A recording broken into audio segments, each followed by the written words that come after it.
हम सीखेंगे image formation by concave mirror, यानी कि अवतल दर्पण से प्रतिबिंब निर्माण।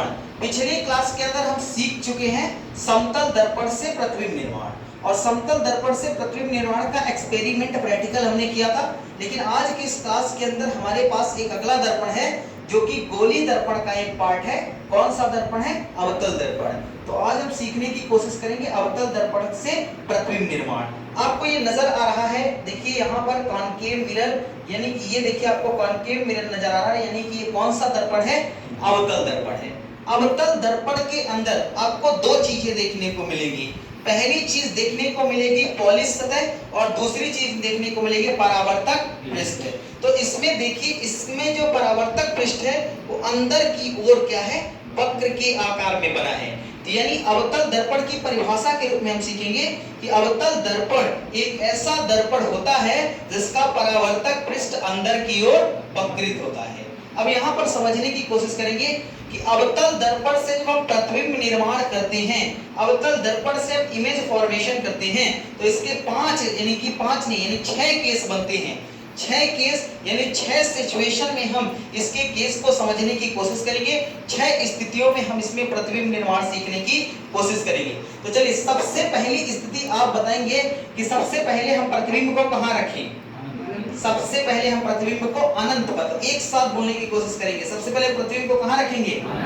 अनंत पर। तो अनंत पर देखिए हम इस प्रतिबिंब को रखते हैं। आप बहुत आराम से इसमें देखने की कोशिश कीजिएगा, इसमें प्रतिबिंब निर्माण, ठीक है। अनंत पर हम वस्तु को रखने की कोशिश करते हैं, तो आप इसमें प्रतिबिंब निर्माण देखने की कोशिश कीजिएगा बहुत डीप लेवल से, ठीक है। चलिए देखिए, यहाँ पर अनंत पर हम जब प्रतिबिंब निर्माण करेंगे तो हम एक केस जानने की कोशिश करेंगे। आपने देखा है कि जब समतल दर्पण में प्रतिबिंब कहाँ बनता है? अनंत पे जब हम वस्तु को रखते हैं तो प्रतिबिंब कहाँ बनता है? चलिए देखिए, ये एक वस्तु आपको दिख रही है, नीचे लिखा भी है क्या? ऑब्जेक्ट है। इसको हम अनंत पर ले जाने की कोशिश करेंगे। अब आपको भी पता है, हमको भी पता है कि अनंत जो है वो हम अनंत के बारे में जानते नहीं है, इन्फिनिटी पॉइंट। तो चलिए हम इस वस्तु को अनंत पर एक बार ले जाने की कोशिश करते हैं। ये देखिए, हमने वस्तु को उठाया और वस्तु को हमने यहाँ से ये अनंत पर हम वस्तु को लेकर चले गए। ये हम वस्तु को कहाँ लेकर चले गए? अनंत पर। मान लीजिए यहाँ अनंत है। अब हम इसमें किरणें पास करने की कोशिश करेंगे। ये देखिए, जब हम किरणों को पास करेंगे तो इसका ये देखिए, ये आपको नजर आ रहा है क्या? थोड़ा आगे और इसको, ये आपको नजर आ रहा है क्या? Real image. ये आपको नजर आ रहा है क्या? रियल इमेज, यानी रियल इमेज।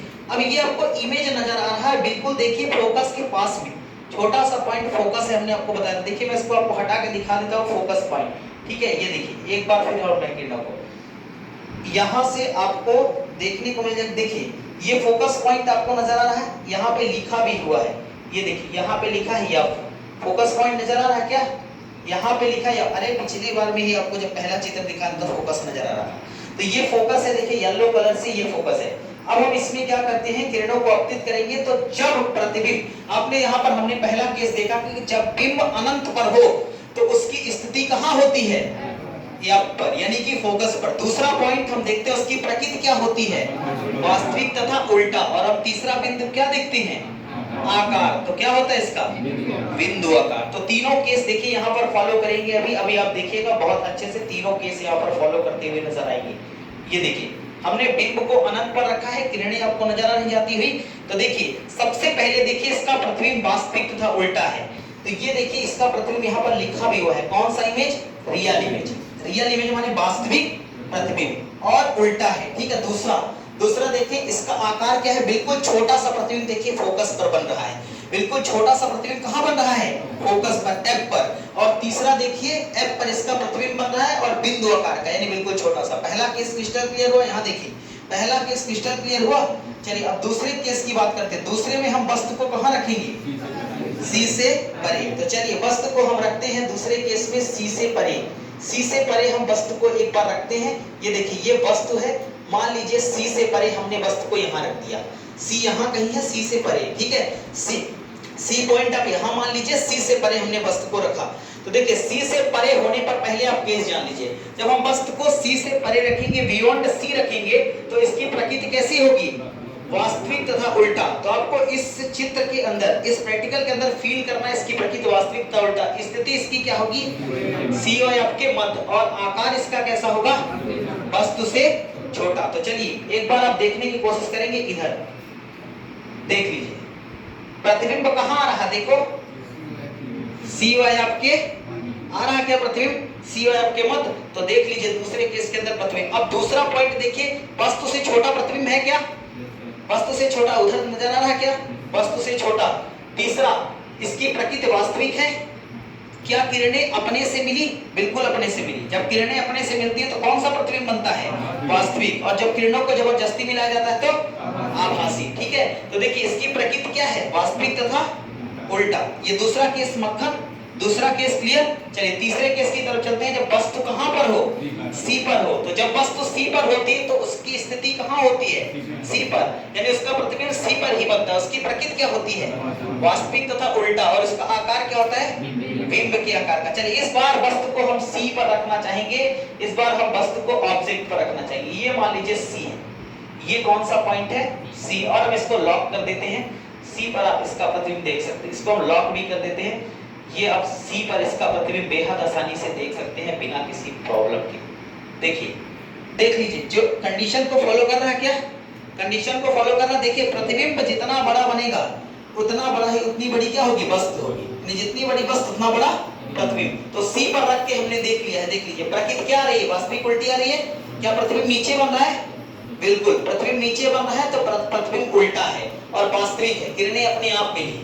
और आकार किसके आकार का है, बिंब के आकार का। क्लियर। तीसरा केस मक्खन, चौथे केस पे ये जब बिंब सी और एफ के कहां हो, मध्य। इस बार हम बिंब को सी और एफ के मध्य में रखेंगे। तो सी और एफ के मध्य पर प्रतिबिंब कैसा बनेगा, सी से परे। और प्रकृति कैसी होगी, वास्तविक तथा उल्टा। और आकार कैसा होगा, बिंब से बड़ा। चलिए इस बार हम इसको कहां रखते हैं, सी और एफ के मध्य। ये देखिए है क्या सी, ये पॉइंट सी है, फिक्स किया जो ये फिक्स पॉइंट सी है। ये देखिए बहुत आसानी से आप देख सकते हैं, सी और एफ के मध्य हमने रख दिया। तो 100% इसका प्रतिबिंब बड़ा बनेगा वस्तु से। क्या वस्तु से बड़ा प्रतिबिंब बना है, बिल्कुल वस्तु से बड़ा प्रतिबिंब बना है सर। ठीक है, इसके अलावा प्रतिबिंब वास्तविक तथा उल्टा है। देखिए प्रतिबिंब दर्पण के यानी अभिलंब के मुख्य अक्ष के जस्ट नीचे बन रहा होगा। तो ये देखिए, और आकार में बड़ा भी है और सी से परे है, बियॉन्ड सी है।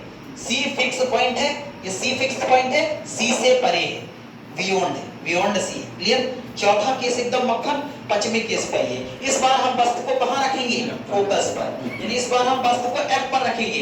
तो इसकी स्थिति क्या होगी, प्रतिबिंब कहां पर बनेगा, अनंत पर। और इसकी प्रकृति क्या होगी, वास्तविक तथा उल्टा। और इसका आकार का क्या होगा, अत्यंत विवर्तित। चलिए तो हम इस बार वस्तु को एफ पर रखते हैं। तो आप अच्छे से देखिए, ये देखिए हमने वस्तु को एफ पर रख दिया। क्या आपको प्रतिबिंब नजर आ रहा है, जी सर बिल्कुल प्रतिबिंब नहीं। प्रतिबिंब जब अनंत पर बना है तो हमें नजर कहां आए, और जब अनंत पर कहीं बनेगा तो पता नहीं कहां जाकर प्रतिबिंब मिलेगा। यानी प्रतिबिंब अत्यंत विवर्तित हो जाएगा, अत्यंत बड़ा हो जाएगा, बहुत बड़े साइज का प्रतिबिंब बनेगा। और देख लीजिए आप, प्रतिबिंब होगा वास्तविक तथा उल्टा। नीचे की ओर प्रतिबिंब बनेगा, इसके नीचे ही कहीं आके प्रतिबिंब बनेगा, लेकिन वो अनंत पर बनेगा जो हमें दिखाई नहीं देगा। और लास्ट केस के अंदर हम वस्तु को कहां रखेंगे, पी और एफ के मध्य में। तो जब हम वस्तु को पी और एफ के मध्य रखेंगे तो इसका प्रतिबिंब कहां बनेगा, दर्पण के पीछे। और इसकी प्रकृति कैसी होगी, आभासी तथा सीधा। आकार कैसा होगा, बिंब से बड़ा। चलिए देख लीजिए आखिरी केस आपके सामने है भाई, ठीक से देखने की कोशिश कीजिएगा। इस बार ये देखिए बिल्कुल सही तरीके से सर आपने प्रतिबिंब बना दिया है।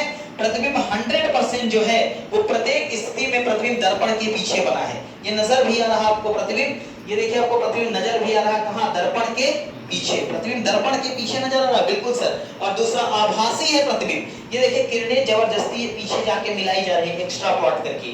तो देखिए आभासी तथा कैसा है, प्रतिबिंब सीधा है। जो पेंसिल का हेड है वही इसका भी हेड है, और जो पेंसिल का टेल है वही इसका भी टेल है। ठीक है, अब इसके बाद दर्पण के पीछे और वस्तु से बड़ा। देखिए जितनी बड़ी वस्तु है उससे बड़ा प्रतिबिंब बना है। ये रहा अवतल दर्पण से प्रतिबिंब निर्माण के 6 केस, जिसको आपने फील किया। अब कोई भी एक स्टूडेंट आएगा और वो अवतल दर्पण से प्रतिबिंब निर्माण के 6 केस को एक्सप्लेन करने की कोशिश करेगा। Thank you.